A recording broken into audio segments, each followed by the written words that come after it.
Hello good morning. मैं से doctor Aryan और आज हम डिस्कस करेंगे मेडिसिन के जीआईटी सिस्टम के सब important MCQ. A 45-year-old male presents to the emergency department with severe abdominal pain and rebound tenderness. Upon further examination, the patient history reveals a long-standing complaint of epigastric discomfort. The patient's symptoms have escalated over the past 24 hours, and he reports feeling lightheaded. An abdominal X-ray reveals the presence of gas under the diaphragm, constant with the Moustache sign. Which of the following statements align correctly with the diagnosis of this patient? Most common cause of peritonitis in the patient, posterior located, or bleeding is more commonly associated, or Moustache sign. And the correct option is Moustache sign of the abdominal X-ray indicate the perforation peritonitis because the X-ray characteristics of free intraperitoneal air seen in the cases of the perforated duodenal ulcer. The sign indicated the presence of gas under the diaphragm. Here the answer. Next question. A 38-year-old male present to the emergency department with a complaint of severe hematemesis. The patient reports a recent episode of excessive alcohol consumption. During a binge drinking session, he describes several bouts of first food reaching preceding the onset of hematemesis. On examination, heart rate is increased, blood pressure is 170. Which of the following option accurately corresponds to the likely diagnosis and management strategy for the patient? The patient is likely suffering from esophageal varices. The initial management involves beta blocker for hemodynamic control. Mallory-Weiss syndrome is suspected, and if bleeding recurs, the recommended approach upper not and GIT endoscopy with the local adenine injection and hematostatic clips. This is the correct option. Because the patient presentation with severe hematemesis following excessive alcohol consumption and forceful reaching is suggestive of Mallory-Weiss syndrome. This syndrome is characterized by the submucosal tears near the GIT gastroesophageal junction, often associated with various vomiting or reaching. The primary site is to the tit in the lower esophageal sphincter and the bleeding source of the left gastric artery. Left gastric artery. Next question.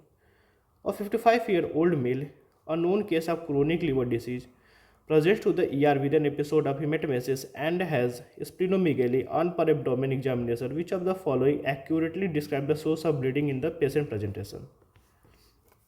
The bleeding is likely originating from the hepatic artery or esophageal varices. The source bleeding is primarily from the superior mesenteric artery.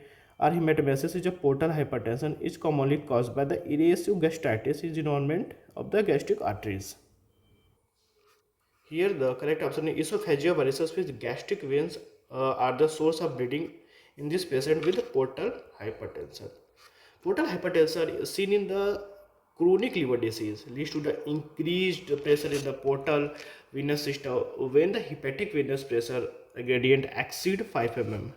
If the exceed करेगा 5 mm Hg and the particularly when it surpasses the 12 mmHg, esophageal varices may rupture resulting in a hematemesis. The source of bleeding is attributed to the rupture of esophageal varices and esophageal collateral with gastric veins. Next question. A 28-year-old woman present to a clinic with complaints of colicky abdominal pain and episode of severe bloody diarrhea occurring 10 to 15 times a day. Physical examination reveals pallor, puffy eyes and pid What is the likely diagnosis for the patient and which antibody test may add to confirm the specific subtype of inflammatory bowel disease? Here the many diagnosis is the ulcerative colitis and the associated antibody test for ulcerative colitis PN का because the patient physical examination reveals pallor, puffy eyes, pid and severe bloody diarrhea. Physical examination is here pedal edema, puffy eyes, reveals pallor.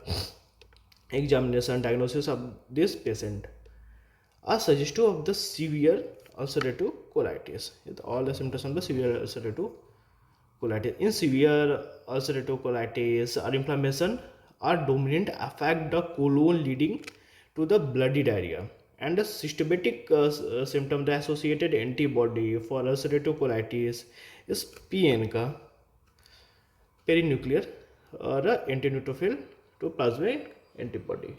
PN का full form.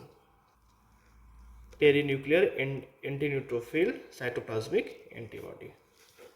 PN का. Next question. A 45-year-old woman present with recurrent intermittent chest pain at rest, accompanied by episode of dysphagia and ECG is normal. Patient undergoes barium swallow. Which of the following is correct about the diagnosis and the findings seen in this condition? Barium swallow shows irregular narrowing of lower esophagus suggestive structure formation, smooth and symmetric narrowing of the esophagus. Corkscrew rosary bead appearance is consistent. Dilated esophagus with impaired peristalsis resembling a bird beak appearance. Here the correct option is corkscrew or rosary bead appearance is consistent with the diagnosis of diffuse esophageal spasm.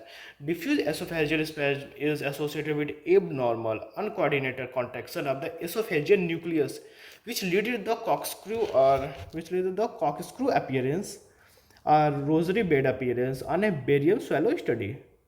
If we distinct the radiographic finding results from the simultaneous high amplitude contraction of the esophageal wall.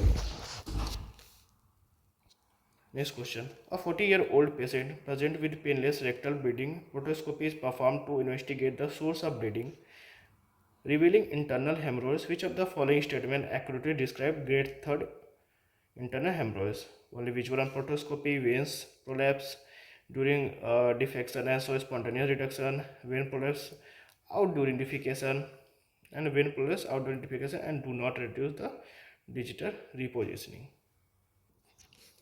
And the correct option vein prolapse out during defecation and reduce only the digital repositioning. In the grading system for the internal hemorrhoids, if the grade first, veins are visible on proctoscopy. Grade first, visible on proctoscopy. Grade 2, veins prolapse out with spontaneous reduction. Veins prolapse out with spontaneous reduction. Grade 3rd, vein prolapse out and they can be manually repositioned successfully. Veins prolapse out but manually reposition successfully. And grade 4 is the veins prolapse out and digital is reposition fail.